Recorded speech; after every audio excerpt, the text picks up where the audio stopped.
दोस्तों, आपने अपने आसपास लोगों को सब्जी, फल, राशन, कपड़े, गहने और भी जाने क्या क्या बेचते देखा होगा।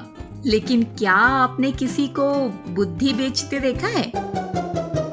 नमस्कार दोस्तों, मैं हूँ संपर्क दीदी और आप सुन रहे हैं संपर्क पॉडकास्ट। आज के एपिसोड में हम सुनेंगे कहानी बुद्धि का सौदागर। तो बस अपनी कल्पनाओं के सारे दरवाजे खोल दीजिए और क्रिएटिविटी की हवा आने दीजिए।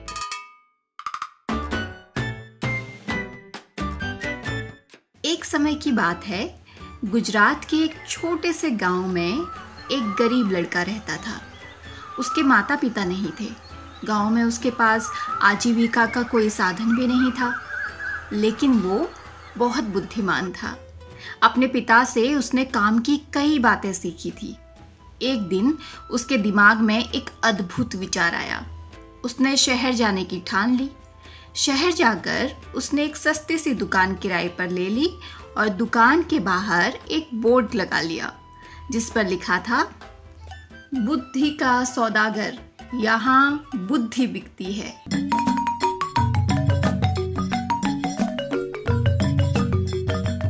लड़के की दुकान के आसपास फल, सब्जियां, कपड़े, जेवर, मेवे और रोजमर्रा की चीजों की कई दुकानें थी। सारे दुकानदार उस लड़के की खिल्ली उड़ाते। अरे भाई, ये दुकान तो बड़े गजब की है, अब तो अक्ल भी बिकाऊ हो गई है। लड़का उनकी बातों की कोई परवाह नहीं करता था। वह दिन भर आते जाते ग्राहकों को आवाज लगाता रहता, आइए आइए, बुद्धि ले जाइए, एकदम खरी, सस्ती और उपयोगी, एकदम सही दाम। आओ साहब आओ, बुद्धि लेकर जाओ। लेकिन बहुत दिनों तक बुद्धि के सौदागर की दुकान पर कोई ग्राहक नहीं आया। एक दिन निराश होकर उसने दुकान बंद करने का निश्चय कर लिया। तभी एक धनी सेठ का मूर्ख लड़का उसकी दुकान की ओर से गुजरा। उसे समझ नहीं आया कि ये कैसी दुकान है। हो सकता है कोई फल या सब्जी हो। मेरे पिता मुझे हमेशा निर्बुद्धि और मूर्ख कहते हैं, क्यों ना थोड़ी बुद्धि खरीद लूं। ये सोचकर उसने सौदागर लड़के से कहा, भैया, एक सेर बुद्धि के कितने पैसे लोगे? लड़के ने उत्तर दिया, मैं बुद्धि तोल कर नहीं, उसकी किस्म के हिसाब से बेचता हूँ। मेरे पास तरह तरह की बुद्धि है, सबका दाम अलग अलग है। आपको कैसी बुद्धि चाहिए? तो ठीक है, एक पैसे में जिस हिसाब की भी बुद्धि आए वैसी दे दो। सेठ के लड़के ने लापरवाही से बोला। सौदागर लड़के ने कागज की एक पर्ची निकाली और सेठ के बेटे को दे दी। उस पर्ची पर लिखा था, जब दो लोग झगड़ रहे हों तो वहां खड़े होकर उन्हें देखना बुद्धिमानी नहीं है।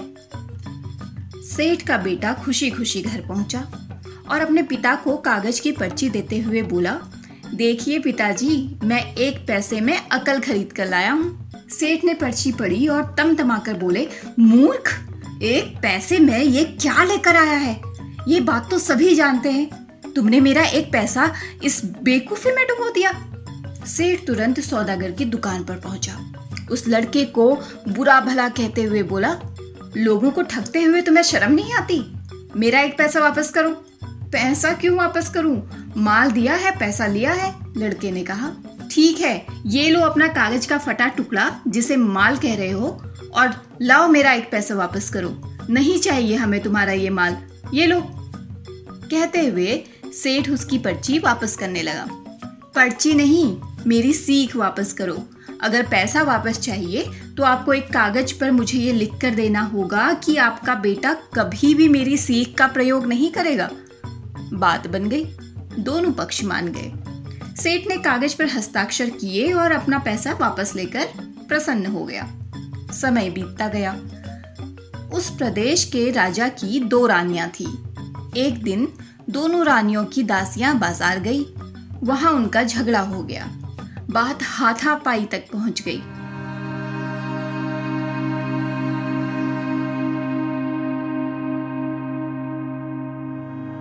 लोग चुपचाप खड़े तमाशा देख रहे थे। उन्हीं में सेठ का बेटा भी था। झगड़ा बढ़ता देख सारे लोग एक एक करके वहां से चले गए मगर सेठ का लड़का करारनामे के अनुसार वहां से जा नहीं सकता था। करारनामा याद है ना, जो उसके पिता ने लिख कर दिया था कि वो सौदागर की लिखी हुई सीख का प्रयोग नहीं करेगा। तो बस वो अकेला ही खड़ा रह गया। बस फिर क्या था, दोनों दासियों ने उसे अपना गवाह बना लिया। झगड़े की बात राजा रानियों तक पहुंची। सेठ और उसका लड़का राज दरबार में लाए गए। अब दोनों रानियां लड़के से कहने लगी कि वो उनके पक्ष में गवाही दे। सेठ और उसके बेटे के तो होश उड़ गए। कुछ समझ में नहीं आया तो वो सहायता के लिए बुद्धि के सौदागर के पास पहुंचे। बोले, हमें किसी भी तरह बचा लीजिए। लड़के ने कहा, मैं 500 रुपये लूंगा। ठीक है, ले लो, 500 रुपये ले लो। सेठ ने तुरंत 500 रुपये निकालकर सौदागर को दे दिए। देखो, जब गवाही देने के लिए बुलाया जाए तो एकदम पागल की तरह व्यवहार करना। बुद्धि के सौदागर ने उपाय बताया। सेठ के बेटे ने वैसा ही किया। राजा ने उसे पागल समझकर महल से बाहर निकाल दिया और उसकी गवाही कबूल नहीं की। इसी तरह की 1-2 घटनाएं और हो गई। बुद्धि के सौदागर की चर्चा राजा के कानों में भी पड़ी। राजा ने उसे बुलवाया और पूछा, सुना है तुम बुद्धि बेचते हो, क्या तुम्हारे पास बेचने के लिए कुछ और बुद्धि है? जी हुजूर, आपके काम की तो बहुत है, लेकिन 1 लाख रुपये। सौदागर लड़के ने कुछ हिचकते हुए कहा। हाँ, क्यों नहीं, तुम्हें 1 लाख रुपए दिए जाएंगे, तुम पहले बुद्धि तो दो। राजा बोले। सौदागर ने एक पर्ची राजा को दे दी। राजा ने पर्ची खोलकर पढ़ी। पर्ची पर लिखा था, कुछ भी करने से पहले खूब सोच लेना चाहिए। राजा को ये बात इतनी पसंद आई कि उन्होंने इसे अपने तकिए के गिलाफ पर, पर्दों पर, अपने कक्ष की दीवारों पर और अपने बर्तनों पर इस वाक्य को लिखवा लिया, जिससे वो इस बहुमूल्य बात को कभी ना भूलें और ना ही कोई और भूल सके। एक बार राजा बीमार पड़ गए। राजा के एक मंत्री ने वैद्य के साथ मिलकर षड्यंत्र रचा और उनकी दवा में विष मिलाकर ले आया। तो दोस्तों, इसके आगे की कहानी मैं नहीं बताऊंगी।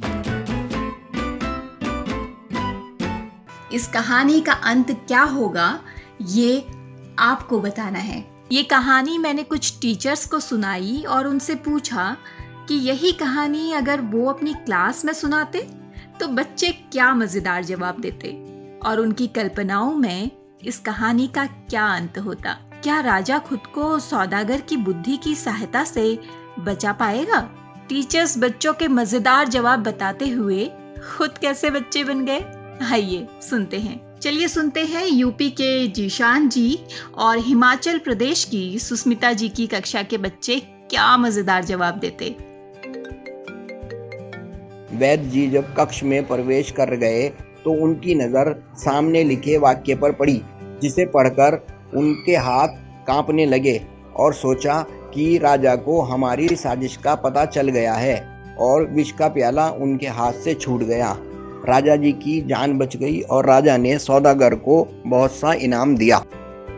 मंत्री और राज्य वैद्य जब उन्हें दवा देने के लिए आए तो राजा ने वह दवा पहले मंत्री और राजवैद्य को पीने को कहा। राजवैद्य और मंत्री ने वो दवा पीने से मना किया। राजा को तुरंत समझ आ गया। अगली घंटी बजने वाली है हरियाणा, बबली जी और अमरजीत जी के पास। राजा ने खूब सोचकर अपने एक विश्वास पात्र सेवक को बुलाया और औषधि की जांच करने के लिए कहा और फिर औषधि में जहर मिला हुआ होने का भांडा फूट गया। कहानी अपनी क्लास के बच्चों को सुनाई तो एक बच्चा बोला कि महाराज ने दवाई पी ली और वो मर गया। ये कॉल जा रही है उत्तराखंड की राधिका जी को।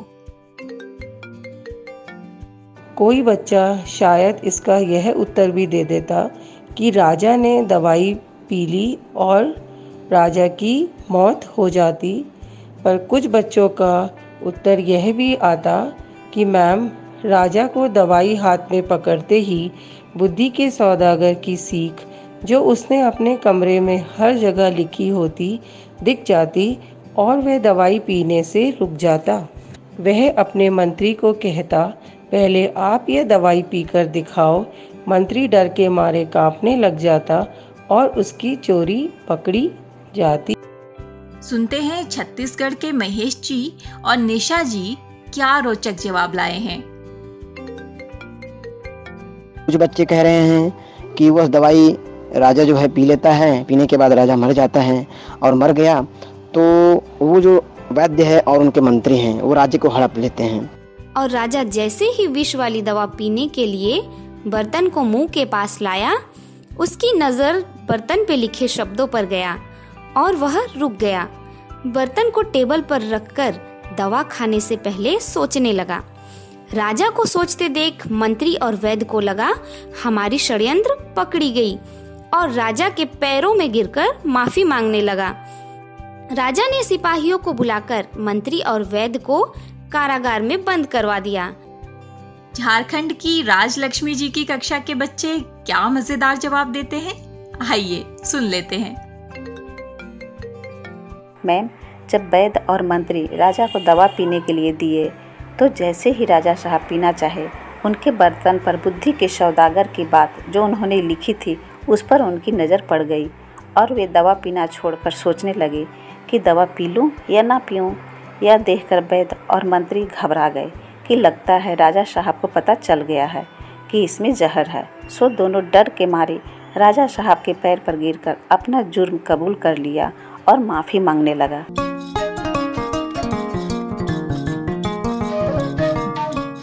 तो ये थे टीचर्स के जवाब जो उन्हें लगता है कि उनकी कक्षा के बच्चे देते। चलिए अब सुनते हैं इस कहानी का अंत क्या है। राजा ने दवा का प्याला अभी मुंह के पास रखा ही था कि उस पर खुदे शब्दों पर उनकी नजर पड़ी। कुछ भी करने से पहले खूब सोच लेना चाहिए। राजा ने प्याला नीचे रखा और दवा को देखकर सोच में डूब गए कि ये दवा पीनी चाहिए या नहीं। वैद्य और मंत्री को लगा कि राजा को शायद सब पता चल गया है। वे दोनों डर गए और राजा से क्षमा मांगने लगे।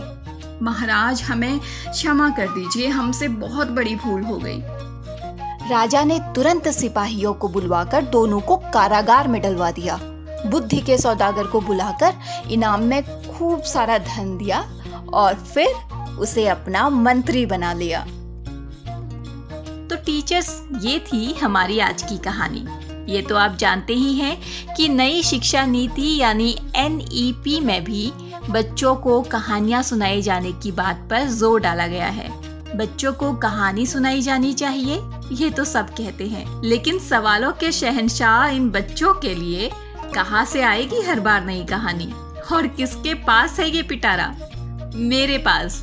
जी हाँ, अब से मैं लेकर आऊंगी आपके लिए हर पॉडकास्ट में एक नई कहानी।